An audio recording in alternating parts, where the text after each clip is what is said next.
Hello everyone and welcome back to Local Liberty. We are in the Charter Studios on Tucky Road, June 25th, 2015.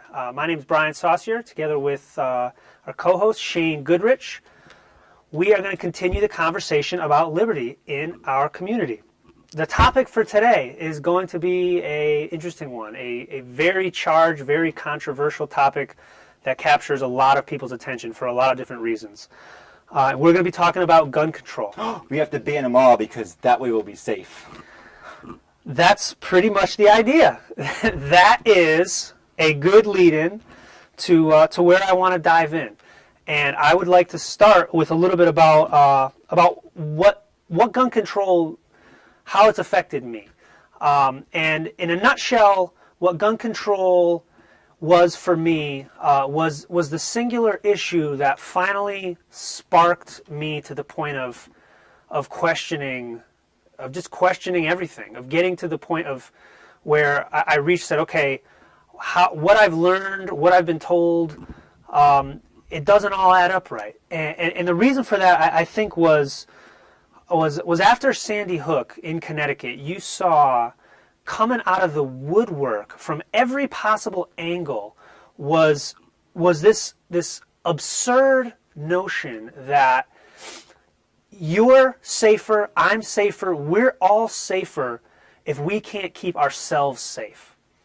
And that's something that just, it rubs against our reasoning in such a way that I couldn't ignore it anymore. I'd kind of been, for maybe, going back 7-8 years, I'd been sort of the point of reaching that apathy or disgust. I don't want anything to do with, I don't want to know what's happening in the political realm. I was just disgusted with it. I don't want to know about it.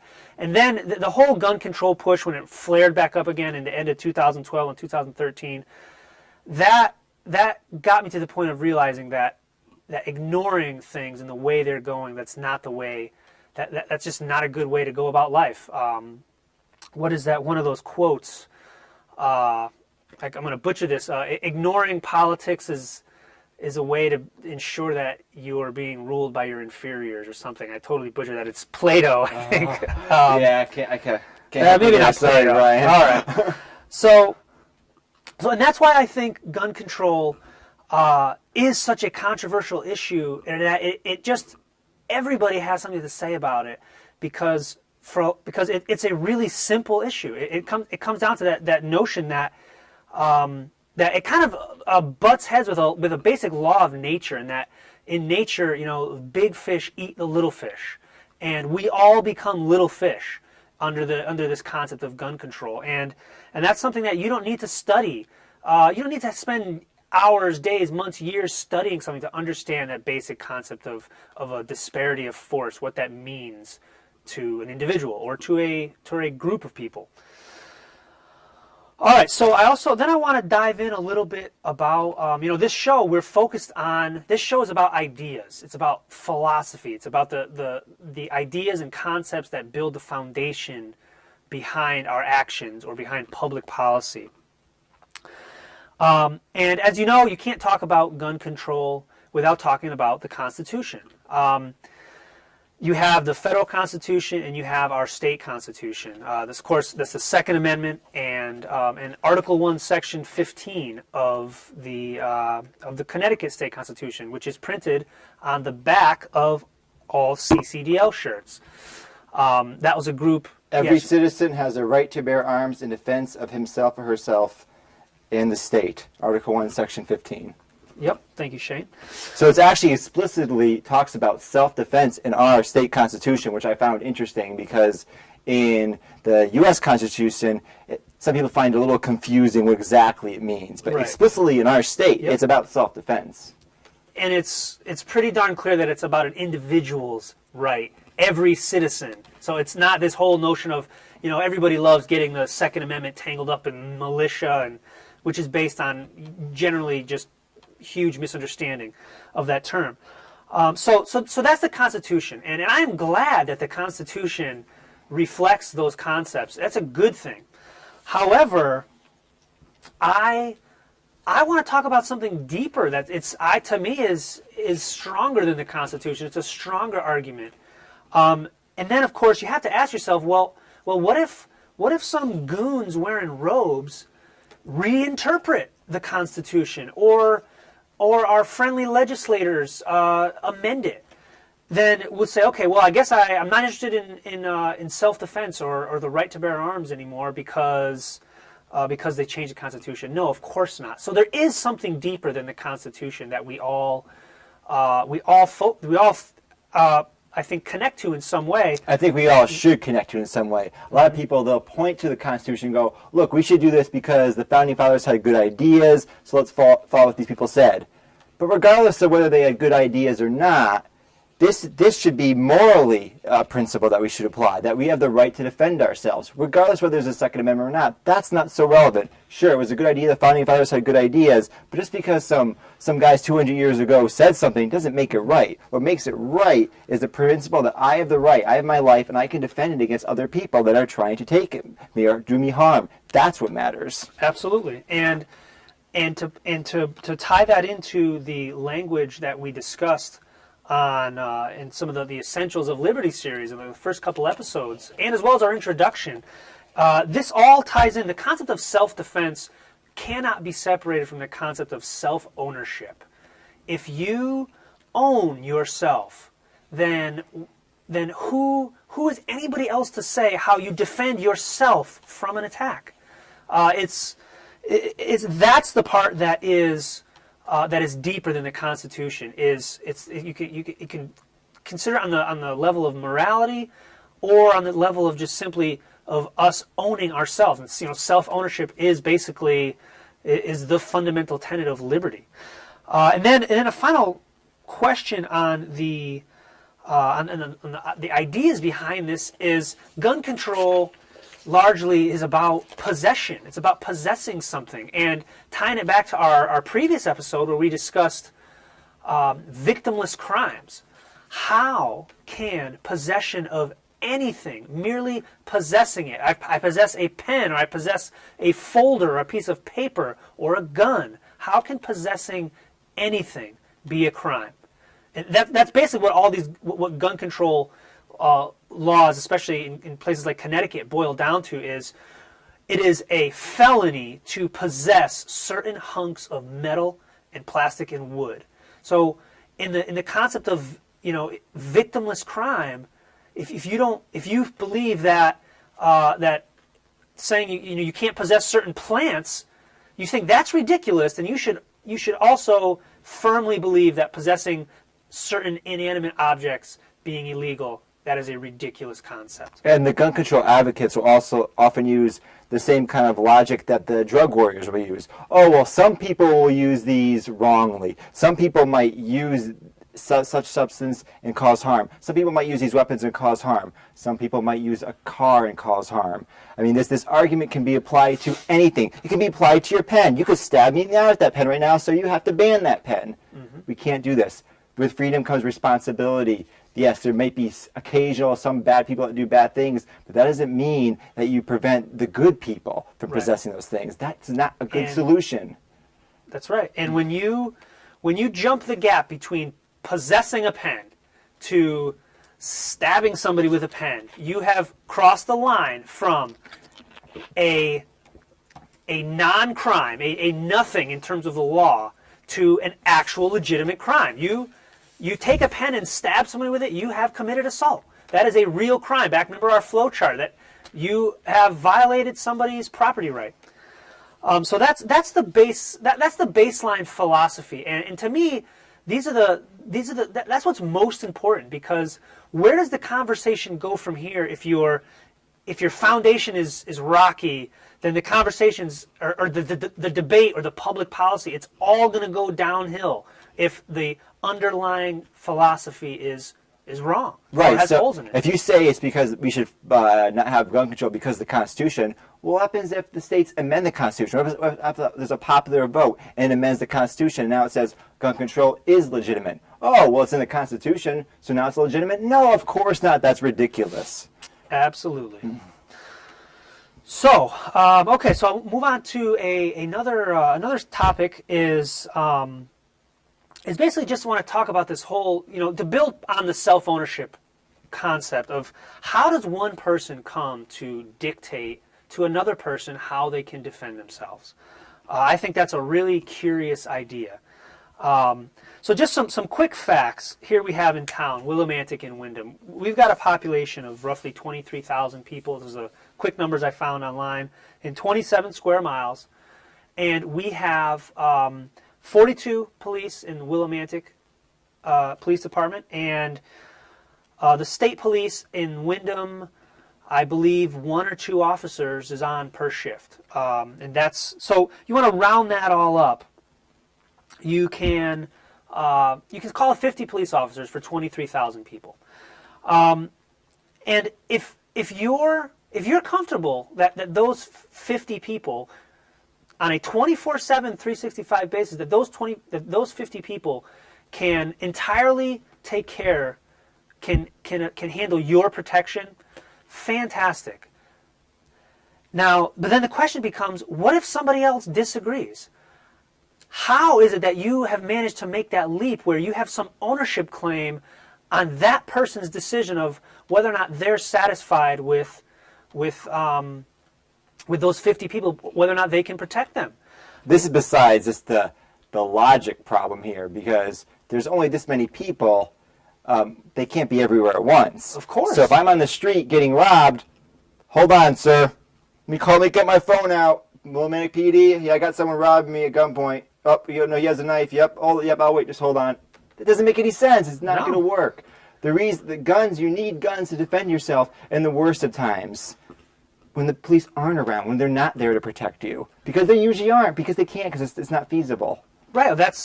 Any honest police officer you talk to will readily admit that the police is a reactive job. It's not protection. It's simply impossible. There's 50 people to protect 23,000. Impossible. And look at even worse cases like Hurricane Katrina or the Rodney King riots.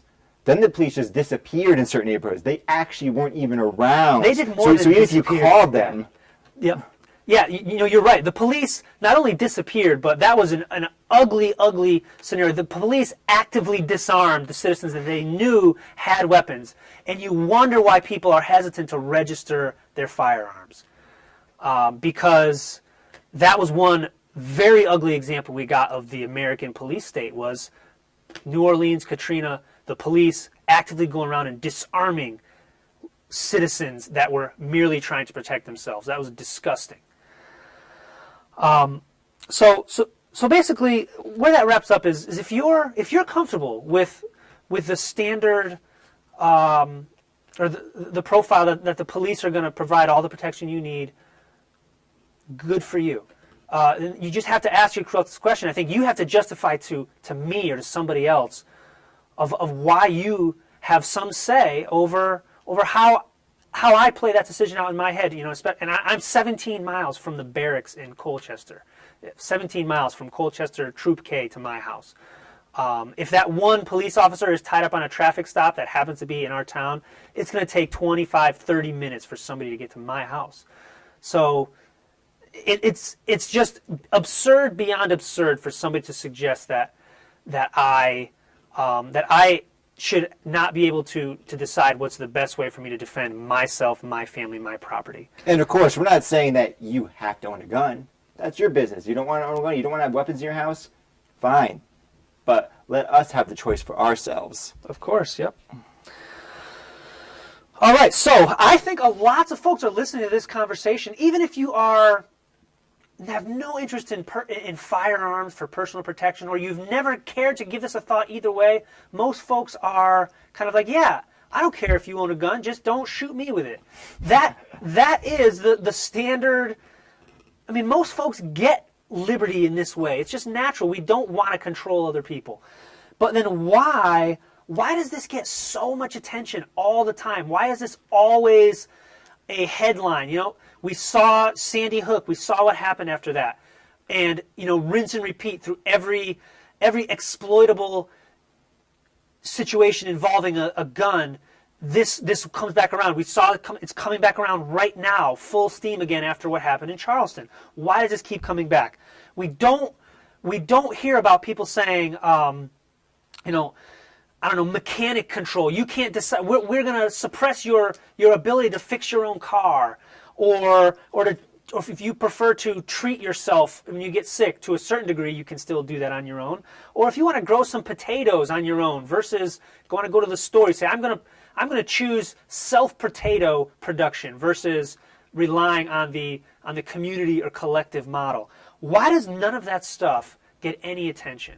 But gun control is always, always, always at the top, circling, just waiting for an opportunity to come down and sometimes in just grotesque ways circle around bodies of people to say, okay, it's time to push for this again. And they wait for the mass shooting to occur, and then they push the agenda. That's what happened. Because they take advantage of people's emotions. Exactly. I understand after Adam Lanza killed 20 children and 6 adults in Sandy Hook. I understand that a reaction that the parents would have, like, oh my God, my kid's dead. I need to do something about this. I don't want this to happen to other people. I understand the 9 dead in the church. I understand why people would have this gut reaction. Oh, guns cause this. They may not be thinking clearly. They're emotional. I understand all that. But these are not good times to make decisions. When you're highly emotional, that's not the best time to make a decision. 9/11 being probably the quintessential example of a bad time to pass laws. We got the Patriot Act. We got the war in Iraq. We got all these things because of 9/11, because it was a horrific thing. It was terrible. But the reaction to it just went way overboard, and we had to solve the problem. Well, sometimes bad things happen. Mm-hmm. It sucks. It's the world. It's the world we live in sometimes. And the emotion, restricting people's freedom is not the way to go about solving these problems. Correct. And the emotional angle is the strongest one they got. It's the only one they got. So that's why it's an exploit. It's a cycle based on exploitation. But again, so where I was going with that is why does this keep coming back? And if anybody's seen, I think it was segment 6 of the Essentials of Liberty series, I laid out what are the things that the government controls or attempts to control. They attempt to control money, education, safety, and this one, it comes under the category of safety. In communication and all these sort of things, if you control these things, you control the population. And this is just one that's clear for people to understand.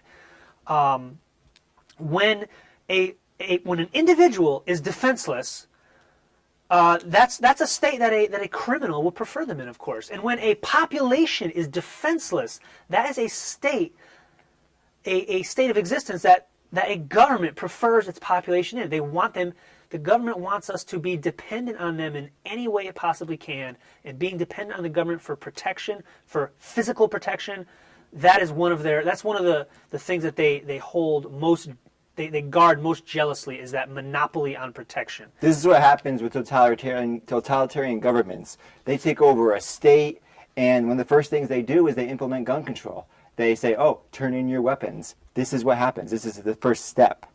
That's right. I'm not saying this is necessarily going to happen in the U.S., but this is historically what has happened because it is inconvenient for the government. The police don't really want you having weapons because that's inconvenient for them. It's harder to boss people around and if people have weapons.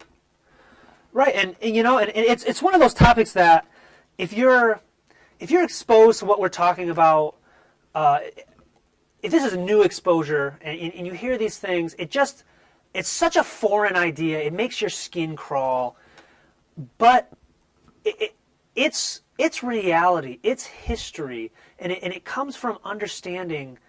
I think what the state is, and then the concept of this we could say, I mean, is the United States the only country in the history of all humanity that is never going to nakedly abuse its people? I think that's just a foolish statement. You abuse our people regularly. But we absolutely do. And people think, well, that kind of stuff only happens in Russia or Nazi Germany or Cambodia or Ukraine. It happens every day in the United States. So, we talked about this in the past. We talk about the drug war. We talk about asset forfeiture. We see all these things on the news about the police brutality. We know this happens. Sometimes people have a disconnect because certain communities it happens less often in. So if you live in a more affluent community, maybe you don't have to deal with the police as often as if you live in a poorer neighborhood. So maybe you're insulated a little bit, but it happens. It happens every day, and people's rights are violated, and it matters. Yep, and on that point, I just want to add on, people dance around this topic, and it complicates the whole conversation about why you should have, why do you need a so-called assault weapon? Why do you need a 30-round magazine? And just to not beat around the bush, lots of people do not worry about, or they don't consider what weapons they're going to choose for defense. They're not considering just for individual criminals. They're considering the scenario, however remote it may be, of organized aggression against them. And of course, who's the premier organizer of aggression throughout history? That, of course, is the entity that claims the monopoly on aggression, which would be the state. So that sort of undercuts this whole conversation of, well, why? Yeah, it's okay. You can have a hunting rifle, you can have a shotgun, you can have a revolver, but you need a handgun with a 17-round magazine, or you need a rifle with a 30-round magazine. That's just ridiculous. Well, it's not ridiculous. We go back to Rodney King riots. Korean store owners use them to protect themselves against the disorganized masses. I actually think the government attacking us is slightly far-fetched, but when we most need those assault rifles is when there's no government. In the worst case scenario, Hurricane Katrina, the government came in and took people's weapons, but in the Rodney King riots, they defended their stores against the mob because the police weren't there, because they said, oh, we're just going to ban these people. Mm-hmm. Bye. Fend for yourselves. Right? People talk about, oh, when are you going to need a gun to defend yourselves? You're right. It's going to be rare. I really hope it's going to be a rare scenario. It is fairly rare. But when there's that one case, that one time when some guy is attacking you or whatever, and you need it, you want to have that, because ultimately it's on me to save my life. Ultimately, it's my responsibility for myself. And I can't rely on a police officer that might live 5 miles away, that might be involved in a traffic stop. I can't do that. Worst case scenario. That is basic reasoning being applied to the world you live in. All right, so that's a good segue into the next item here. We talk about certain kinds of weapons. Everybody's, I'm sure most folks have heard about an AR-15. That's the particular boogeyman. That's a at this point pretty old style of a rifle. It was a style that Adam Lanza used during the shooting at Sandy Hook. Yeah, it was. But the whole idea is, the average citizen just can't be trusted with these things. Well, again, I'll take this just to cut off where the conversation this always leads is, well, what, who should be trusted with these things? That's my question. Is if you can't trust a random person off the street with a weapon, you can trust a government official. And I want people to think about that. How have they gotten to that place in their mind? How has the basics of human nature, the good and the bad, and humans are human, right? And we have a nature. And how does having a badge, or how does having some affiliation with the government somehow change your nature such that you can be trusted with things that an average citizen cannot? To me, that doesn't make any sense whatsoever. It's a basic contradiction. There's one set of human nature that applies to people with or without badges.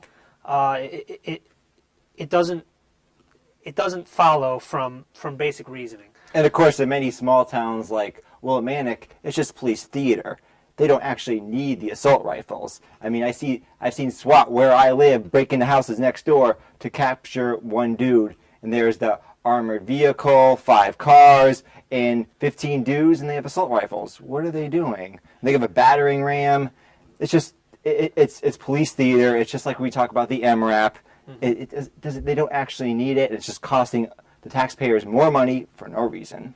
Yep, that's right. And then you just have to deal with the basic. You have to think about why you're okay with a police officer walking down the street holding an AR or a full-blown automatic rifle. Why not a stranger? Like what does that uniform, what does that badge do? What does it mean? And of course it means a lot to certain people, but I'm trying to get it in your head. Just ask why. Why does a badge mean something different than a person without a badge? All right, so Shane, I'm sure you'll have some detail to help me beef this one up, because I put this together very quickly. Of what is the current state, just for folks that may not fully understand what the current state of gun control is in Connecticut. I guess I'll I'll start from some of the highlights, lowlights perhaps. That's what I have listed here. Yeah. Some of the lowlights. Yes, how the legislation has progressed.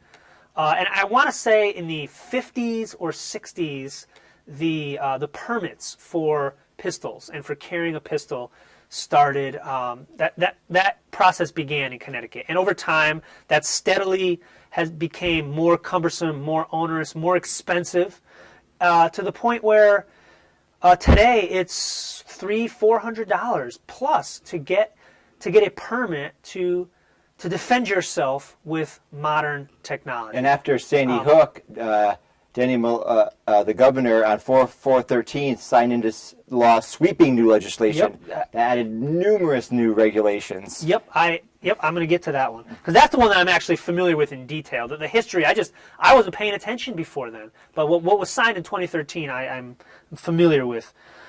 So you started with the permitting process, which, just the moment I heard the word permit, even when I was a kid, I remember this was my very first inkling that something wasn't quite right. But then, the thought didn't reoccur for maybe 10 years later. As I'm helping my dad build a deck on our house, and the question of permits came up. And I was like, wait a minute, I need a permit, or my dad needs a permit to build a deck on the back of his house. I mean, and there's nobody from town hall coming out here to help us build this, yet we need their permission and we need to pay for it. So the word permit and the word permission, they mean the same thing. They can't be separated. So the concept of asking permission to defend yourself has a long and inglorious history in Connecticut.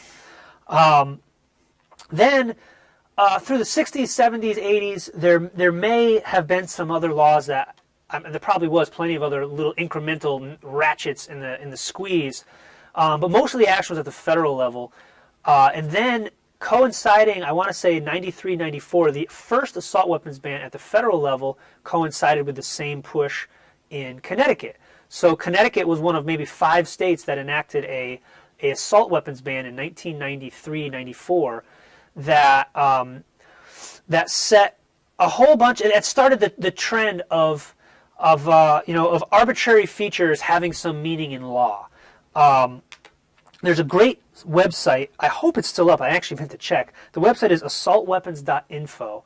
We'll place a link to it if it's still live. It was a couple years ago. That's a really great website that if you've never actually looked into what the heck that term assault weapon means, it's like a 5-minute picture by picture. You just click through, and it's very clear comparing an assault weapon to a rifle.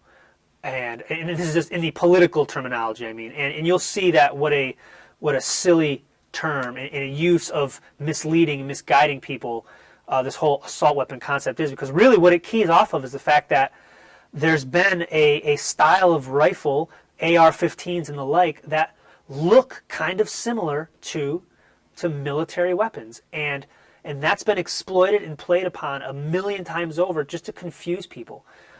into some of this stuff is also kind of nonsensical. Like if you add a bayonet lug to the gun, now it's an assault weapon. Yep. And I don't know about you, but I haven't heard of any drive-by bayonetings in the last few years. Yeah, or a grenade launcher. I mean, that was I think one of the features. So anyway, yeah, in '94, the assault weapon definition started with it was 2 features.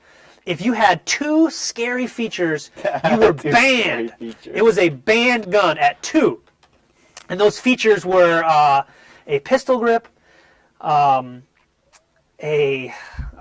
pistol grip, a barrel shroud. I think the bayonet lug.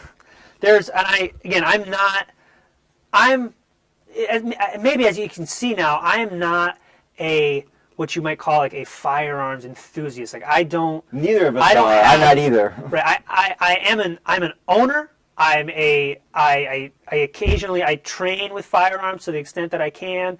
You have to invite me over your house. Absolutely. I'm as you can see, an enthusiastic supporter of the right of self-defense. However, I'm not I wouldn't even call myself a gun guy. I'm not really that into the technology. So I have never owned a firearm. And I am an enthusiastic supporter of self-defense and gun ownership.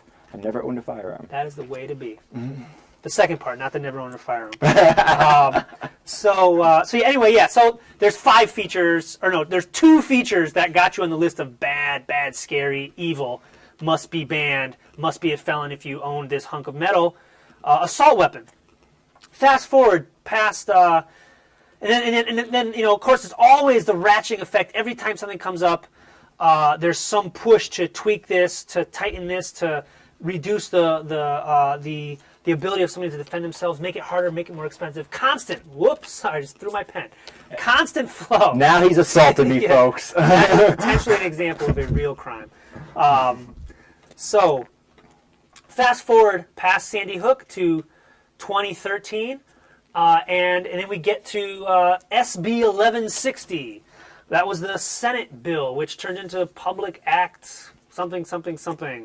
I forget the exact number, but the bottom line was that was gun control, huge bite round 2 in Connecticut.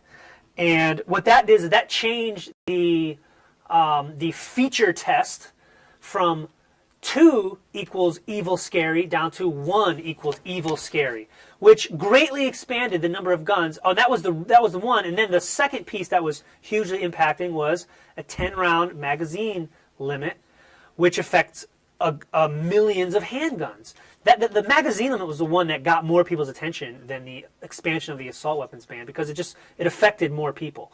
And the magazine ban, the magazine limit is just mathematically absurd. And maybe I'll get Shane to I'll give a proof, a mathematical proof that we can slap on the screen that shows that the magazine limit does nothing but empower criminals and reduce the ability of a non-criminal, of a moral person to defend themselves. I want to be fair on that point, because I do agree with you, generally speaking, but a lot of criminals are really stupid, and there has been some cases, the case of the gentleman that shot a congressman and a few other people, mm-hmm. He had a small magazine capacity for his weapon. He might have been using a handgun, yep. And he was stopped while reloading, because this is often the other side uses this as a point against us. They say, well, if you can shoot 30 rounds in a row, it's easier to kill people. And I will grant you that is true, and there is a case where he was reloading and they stopped him. But again, you can't point to these exceptional cases and go, now this is a reason to prevent regular people, peaceful people, from owning these weapons. It's just not good enough reason, because otherwise you could ban pens because you could stab you with it. Mm-hmm. In a world where there's freedom, because remember, freedom is good for you, occasionally people will use that freedom in a bad way, and we have to understand that. So let's not like make this seem like it's a utopia, and let's But go on, continue. Yeah, no, okay. Yeah, no, the utopians, the ones that want to make a utopia are the ones that say, we can disarm everybody and the police will protect us. Those are the utopians. Definitely not. And now with 3D printing, that is just complete nonsense. 3D printing has now made that point. You just cannot disarm everybody. Even in Soviet Russia, people sell out firearms. Yep. You just can't do it, and now it's much less likely that you're going to be able to disarm people. That's right, which is a good thing. Yes, it is a good thing. 3D printing technology in general is empowering the individual. Like the internet, so the government has less chance to quash free speech. Cell phone cameras. Fantastic. Thank you. Thank you, whoever invented the cell phone camera. Yep. Because people for so long didn't believe those poor people. They didn't believe those, they're black, they're Puerto Rican, they're minorities, they're lying, they're criminals. But then we saw the camera footage. Oh, wait a second. Maybe sometimes the police are the actual criminals. Correct. Okay, so I will save my proof for the on-screen. It's pretty simple, actually, and you know it's kind of silly, but I'll probably screw it up going through it now. So all right, so what's next? Okay, so what? Almost always this if there's an actual debate, it's going to get to the level of, well, they did X, Y, and Z in this country, and look at the results. Gun deaths have gone down in the United Kingdom since they banned all the guns. Same for Australia. Well, you know, if for some reason you banned pens, there would be less deaths by pen. It's true. Who cares? What does that matter? What counts is violence that's taking place towards people. And of course, in countries like the United Kingdom, where there are way less guns, there's less anything to do with guns. There's less shooting ranges. There's less people shooting shooting the birdies flying through the air with a shotgun. So yeah, of course, there's less people getting killed and injured and hurt by guns. Okay, so what? How about actual violence that's happening to people? There's more rape, there's more assaults, there's more home invasions in the United Kingdom. It's not the paradise some people think. There's other countries you might point to, you say, oh, well, look at the violent crime rate in these countries. But their violent crime rate is just extremely low anyway, and they're very peaceful societies. If you take away, the United States, for many reasons, isn't the most peaceful society. We can talk about that in another episode because it's a whole huge issue. So simply just disarming people, which is almost virtually impossible in the United States because there's just so many guns, and now, as you said, 3D printing, people will use violence in other means. That's right. So there's one. So and this always comes down to, and this is kind of like the difference where if I tell somebody, if I say to somebody, murder is wrong, some guys out there are going to respond, well, show me the research, show me the data. You got any data to back that up? And that's kind of, you know, that's why the stuff that I talked about first, the philosophy of self-ownership and how it relates to owning guns, that to me is the foundation. That's what's important. Of course, when someone says to you, you know, murder's wrong, most folks aren't going to say, well, you know, I need to see the data before I believe you on that. But you always are starting with first principles in philosophy because because where are you going to? You have to start from some point, and you have to have a good foundation. Otherwise, you're going to go nowhere good from there. Right. And most people generally, because of our nature as social animals, we have to live amongst each other. We know that just mindlessly harming other people is not an effective way to live. Right. It's based on our reason and intuition and our ability to combine what we've observed in the world with our own reason. However, that doesn't mean that data and historical analysis is useless, but it cannot be the end all. So, but to that end, here's one book that I'm going to link to. This was written in the 90s by I believe a professor in the UK. Or it was about the UK, but her name was Joyce Lee Malcolm, and she had some very interesting research that tracks, going back to the Middle Ages, the occurrence of violent crime versus the prevalence of personal defense weapons, in particular firearms. And firearms started existing in the 1500s, and became progressively more prevalent throughout until like the 18th, 19th, 20th centuries. And there's one quote from this that I want to read, and I'll quote this. Scholars of criminology have traced a long decline in interpersonal violence since the late Middle Ages until an abrupt and puzzling reversal occurred in the middle of the 20th century. A statistical comparison of crime in England and Wales with crime in America, based on 1995 figures, discovered that for 3 categories of violent crime, assaults, burglary, and robbery, the English are now at far greater risk than Americans. So, okay, maybe the murder rate has gone down. It's true that guns are more deadly than knives and fists and baseball bats. But the incidence of interpersonal violence goes up as the prevalence of personal defense weapons goes down. And that is what counts. And this tracking of the data historically, there's a relationship that follows in both directions. When the prevalence of firearms goes up, violence goes down, and then starting in the mid 20th century, as I just said in this quote, gun control takes off as an initiative. And what happens? Countries start becoming more violent. So it's a causal relationship that tracks in both directions. So it's, I'm sure somebody's going to scream about what causation or correlation doesn't equal causation. Well, sometimes it does. When one has a very plausible theory behind why there would be a correlation or a causation, and then it tracks clearly in both directions. So that's just one piece of data I wanted to present. I know you'll address this in a moment. Yep. But I wanted to point out there is another viewpoint. I forget who said this, but there is a gentleman who says, well, in England, yes, there's more violent crime, there's more rape, there's more robberies, etc. But the fact that there's less murder is better in the long run because you can come back from being raped, you can come back from being assaulted, you can come back from being robbed.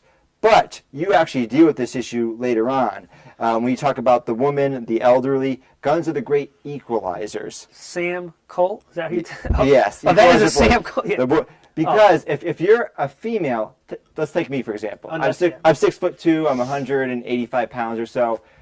If I wanted to attack some random woman on the street, if I have a gun, if I don't have a gun, if I have a knife, I don't have a knife, I am always at a significant advantage unless she also has a gun.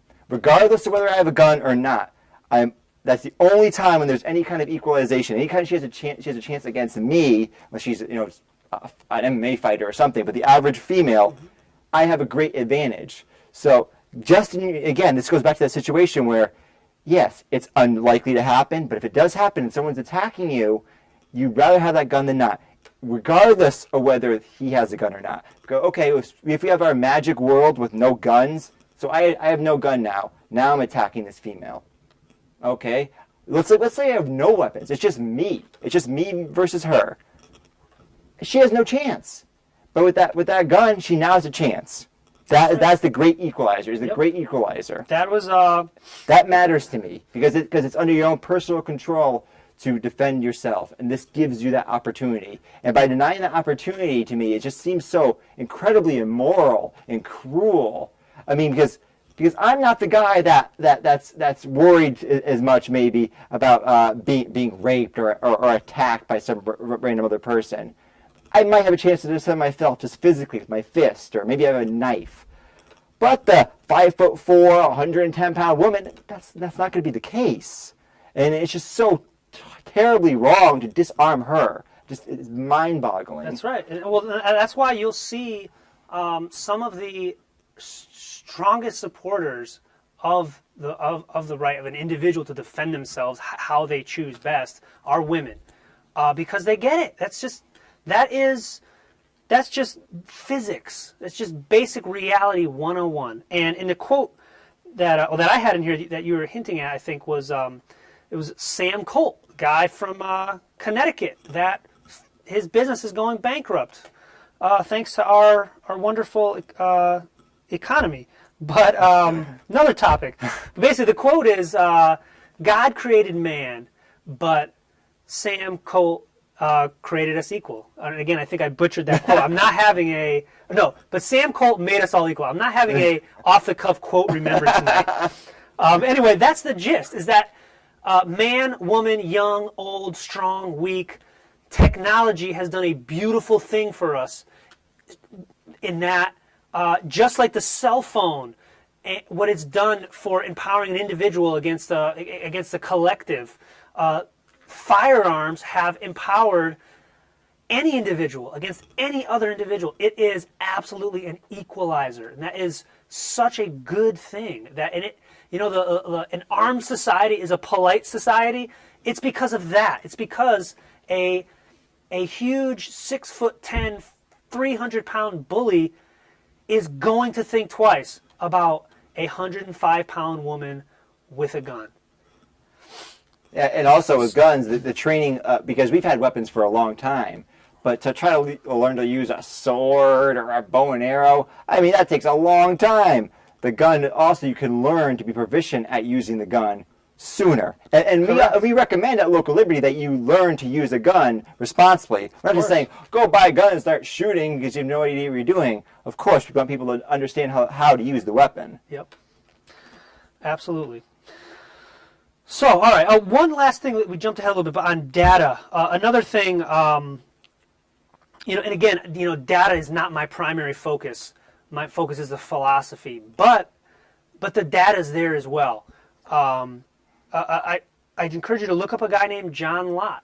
He's done a ton of research and has a book entitled, More Guns, Less Crime.